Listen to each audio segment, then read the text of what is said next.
അവൻ നമ്മെ അടിച്ചിരിക്കുന്നു, അവൻ മുറിവ് കെട്ടു. അപ്പൻ ശിക്ഷിക്കാത്ത മകൻ എവിടെയുള്ളൂ?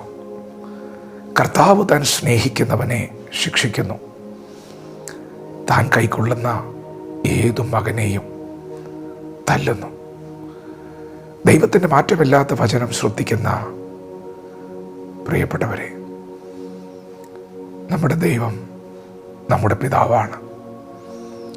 നമ്മുടെ ദൈവം ഒരപ്പൻ തൻ്റെ മകനെ ശിക്ഷിച്ച് വളർത്തുന്നത് പോലെ വളർത്തുന്ന അപ്പനാണ്.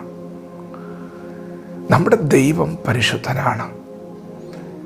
ദൈവത്തോടു കൂടെയുള്ള യാത്ര വിശുദ്ധമാണ്. അവൻ്റെ വിശുദ്ധിയിലേക്ക് വളരുവാനാണ് ദൈവം നമ്മെ വിളിച്ചിരിക്കുന്നത്. യേശുവിനെ പോലെ ആകാനാണ് ദൈവം നമ്മെ വിളിച്ചിരിക്കുന്നത്. അതുകൊണ്ട് പ്രിയപ്പെട്ടവരെ, നമ്മുടെ ദൈവം നമ്മെ ശിക്ഷിച്ച് വളർത്തും. ദൈവത്തിൻ്റെ വിശുദ്ധിയിലേക്ക് നാം വളരേണ്ടതിന് ദൈവം നമ്മെ ശിക്ഷിച്ച് വളർത്തും.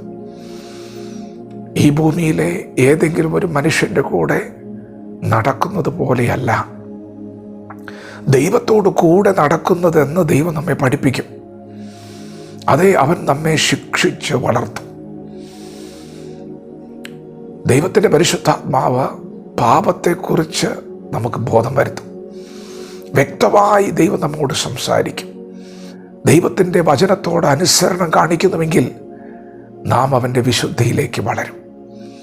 എന്നാൽ ദൈവത്തിൻ്റെ വചനത്തോട് പ്രതികരിക്കുന്നില്ലെങ്കിൽ പരിശുദ്ധാത്മാവ് കൂടെ കൂടെ നമ്മോട് ആലോചന പറഞ്ഞിട്ടും അതിനോട് ശാഠ്യം കാണിക്കുന്ന ഒരനുഭവത്തിലാണ് തുടരുന്നതെങ്കിൽ, ഒരപ്പൻ തൻ്റെ മകനെ ശിക്ഷിക്കുന്നത് പോലെ ദൈവം നമ്മെ ശിക്ഷിക്കും.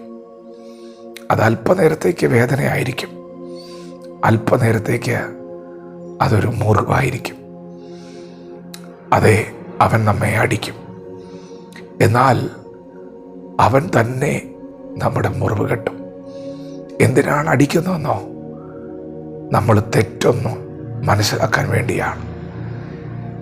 ഇനി അത് ആവർത്തിക്കാതിരിക്കാൻ വേണ്ടിയാണ് അപ്പൻ നമ്മെ ശിക്ഷിക്കുന്നത്.